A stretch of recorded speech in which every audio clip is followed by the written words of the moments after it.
As we take a look at day 4 of training camp, the inevitable finally happened. The defense finally caught up to the offense and bested them today. And hey, this was eventually going to happen. But Jalen Hurts had a down day, and the defensive line rose up and took advantage of some weaknesses. We'll get into exactly what later. But, we weren't expecting things to go easy peasy lemon squeezy as far as the offense just dominating defense this whole summer. But let's get into the details and see exactly what happened. What's up, it's your boy Cintron, come back with another analysis video. And kid you not, that's my real name. First, let's get into the game ball. Eagles training camp. Nolan Smith shines as a pass rusher. So, been waiting for this day to come. This title, Samurai come. Live in Japan, I had to say it. My friends always saying it, same plan in my head. Anyways, in Philly Voices game ball training camp series, AJ Brown and Nolan Smith had strong performances at Eagles practice on Monday morning. So Tuesday for me here. And you'll see this kind of Tuesday-ish, Wednesday for me, early. But anyways, AJ Brown just being AJ Brown, he's going out there and catching the balls that come his way and taking advantage. They say he's been our best practice player since he's showed up, and then, kind of our best player overall, regardless of either side of the ball. And it'd be hard to argue with that assessment, man. The man's put up back-to-back 1,400-yard seasons, even with a disappointing season last year. He had a streak of 6 games with 125 yards, at least that, and which, set a record-breaking Calvin Johnson's previous high. He's been an awesome guy to add to the receiving room. We hadn't had a great receiver over duration. Count Tio had some pretty good damn ones, but to have him and Devonta Smith at the same damn time, it's just baller, man.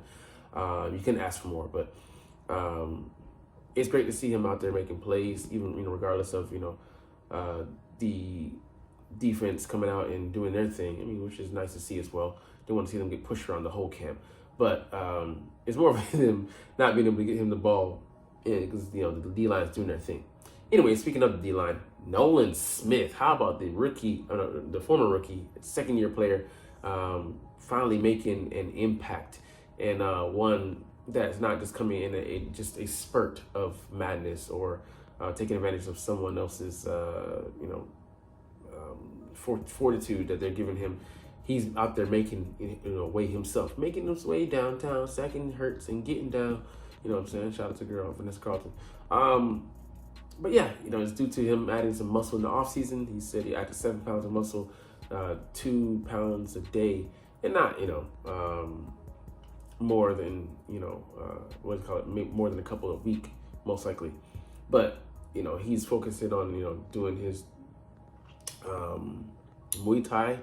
And I forget what other martial arts in the off season, but the hand fighting, hand usage. We said that he needed to develop some moves, and he said everything is built off of power. He's getting up under the chin and turning speed to power, which is beautiful because he had no moves last year. He was just going off of pure athleticism, and it's nice to see him add those tools to the tool belt. He can be Batman and rain terror on the city, scare the hell out of criminals on the O-line. They're gonna fall back into their kick set. But he's one of the first round picks that didn't shine last year. Obviously Jalen Carter was doing his thing, but this guy can turn it up and turn it on. We'll have a nice complement of pass rushers out there. Him, Sweaty, Bryce Huff, Zach Babon, maybe getting in there, and some intermittent rushes in for the second level, Devin White, and N'Kobe Dean, who can blitz as well. So that would give us a good cadre of pass rushers who can get to the quarterback and do damage under this new defense here under Vic Fangio. So just nice to see him doing some moves. We'll get into later how exactly he did it, but they'll put on the pads tomorrow, non-contact, but you love to hear this, that a second round and a second first round pick is bearing fruit and not just set the language on the bench. So let's get into Jalen Hurts' watch before we get to the main article. How did QB1 look on day 4 of training camp? So he was under assault, man. He got sacked, I would say, 4 to 6 times, and it was everybody. It was N'Kobe Dean. It was the aforementioned Nolan Smith twice. It was not Bryce Huff. Jordan Davis sharing the sack. I think Jalen Carter got in there as well. So, the whole Dline, they had a pass at our boy. You know what I'm saying? It's kind of feeling like prison. They passing him around, smoking him like Terrence Steele last year. Let me get a turn. Let me get a turn. But on one hand, it is nice to hear for a change of pace that D-line is out there fulfilling their potential. But this was with a couple of our starters out. It is what it is. We'll get into who later. But he was 9 of 12 still, 75%. He took those sacks, but again, he had a bad throw. It was a pretty bad throw. His most errant throw of training camp, where he overshot John Ross, but he still did not throw a pick, and he didn't throw a touchdown either. But he took care of the football, and we're seeing this more efficient, Dak-esque, Kellen Moore era Dak. Take care of, pinch it for taking care of the football. We'll see if it translates over to the real games, but you love to see what he's doing. He'll be accurate, efficient, and make the most of the plays. And he could have done better, gotten the ball out of his hands, and we'll chalk it up to him not still being fully ultra instinct, ultra ignorance in his offense yet. Able to go off with just a wink, but he's getting there, man. It's still only day 4, so there's a lot to be seen, and we'll see how Jalen continues to progress. But happy to hear about the results. A bad day, a C+. Still, you take that, still being great on the curve because, he didn't get that good of a protection, but he should have still gotten the ball out of his hands quicker. So we'll see how he acclimates, continues to do so. Eagles 2024 training camp practice notes day 4, dominant defensive line. So they're getting after it. This guy here playing a big part in us trying to replace guys like Fletcher Cox, Hassan Reddick, who we shipped off. So there's a lot to be said. So the guys who did not practice, Saquon Barkley personal, so we don't know. Oren Burks hasn't practiced, since day 1, kind of worrisome with that knee. Is it super serious, so they're just, being precautious. Lane Johnson with a toe, doesn't look to be serious. And Tyler Steen with the ankle, he's out for most likely for a couple practices, so we'll see. And limited, Brett Toth with that hamstring, but he's better than been being out like he was, I think, a day or 2 ago. Mekhi Becton filled in for Steen at right guard, and Fred Johnson filled in for Johnson at right tackle. So Darian Kennard, who filled in at right guard, it was a second-team right tackle, and just trying him out different positions, trying to give him some experience in testing and prodding, poking and seeing where he fits. Trevor Keegan got hurt. His left arm was dangling, but he was at the practice signing autographs, so he should be okay. And talking with his compatriots. So defensive line dominated on Monday. Jalen Carter, Jordan Davis, and Milton Williams were all disrupted in the interior, and they got sacks, man. Noah Smith got 2. Milton Williams got 1. That's the guy I forgot. Working against Fred Johnson. So he got a power rush under Fred. Got under Fred Johnson, got under his chin, and then a quick inside move. Left him. Like looking like he was just in cement. So hey, man, it happens. I'm doubly happy, but also, or say dually, I don't know which one. Kind of saying like, okay, well, this is the ceiling. With Fred Johnson, you kind of want to see where he's at. If Lane Johnson has to sit out the other Johnson, you got Jonathan Johnson. This one is definitely the second part, the weaker of them. The one who's just there, because he has a namesake. Hey, man, it could be a rough outing at the office. Hopefully that doesn't happen. He's able to stay upright and start all 17 games. But I would say, history says, you count on Lane missing a few contests a year. So, even the highlights that came on offense, were null and void because they came when Milton Williams had already sacked him and Devontae Maddox stopped running. The practices came to an end. Like I said, he missed John Ross on a deep route in the end zone. Sad, but that's gonna happen. But it's nice to see John getting behind people using that speed. But he looks dangerous as a runner, so that's gonna be on the plate.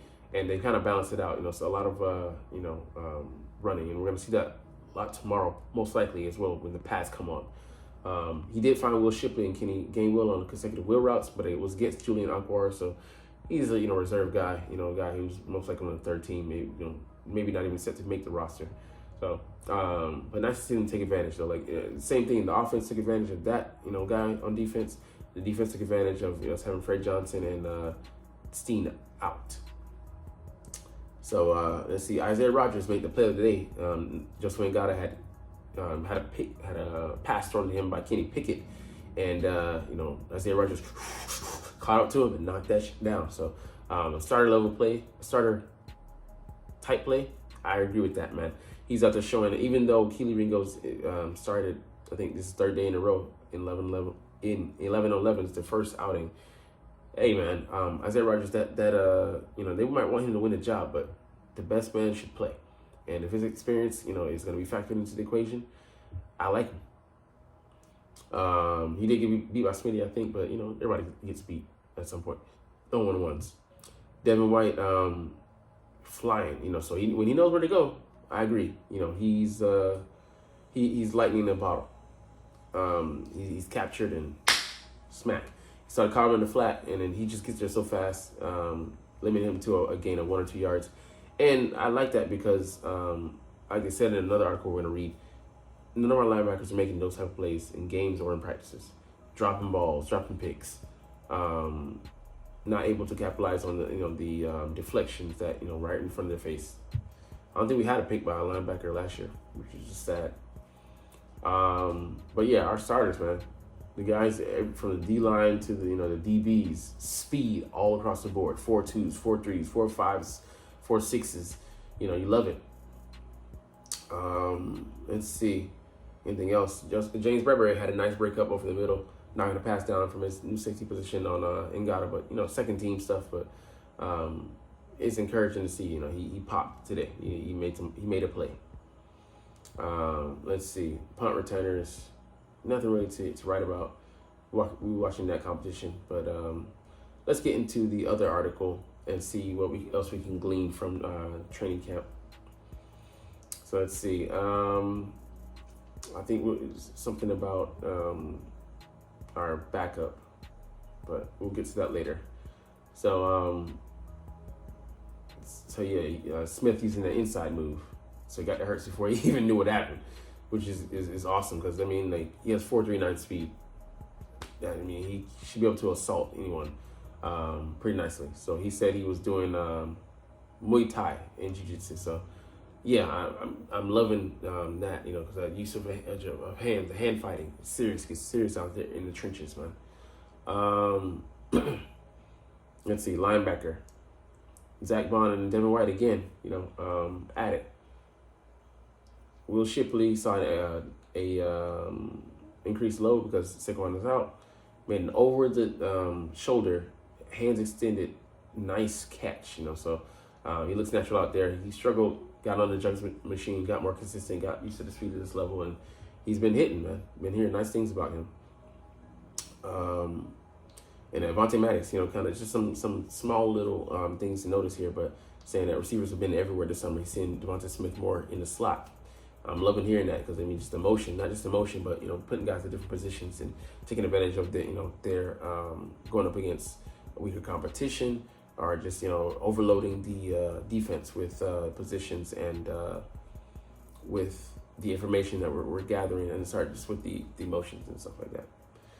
Johnny Wilson saw some first team reps, but it's nice to see, even though he didn't do anything with them, he's getting them over Nia Smith, who was drafted before him, but I think round before him, and he was drafted in the 5th, Anias, and then 6th round, Johnny Wilson. But it's not about draft pedigree. If you come in and play the job, play the position, you get the job. And I'd love to see a 6'7" receiver out there catching some patches, especially trying to make him into a red zone weapon. Tyrion Davis Price not doing good. He may not even be in a competition for practice squad. And I'm sorry, but this practice squad guy, I don't really care about him. So anyways, we're gonna get about it here on that note. But hey, it's all good because hey, you're not even watching. I'm sure of that, 100% sure. If you are, leave a thumbs up, a like, make a comment. But like I said, you're not here, so it's all good. But we'll chunk deuces officially and get the fuck out of here. But I love talking about these Eagles and I love making these videos. So as always, it's Fly Eagles Fly, and let's motherfucking go. Like, comment, share, subscribe. Thanks for watching.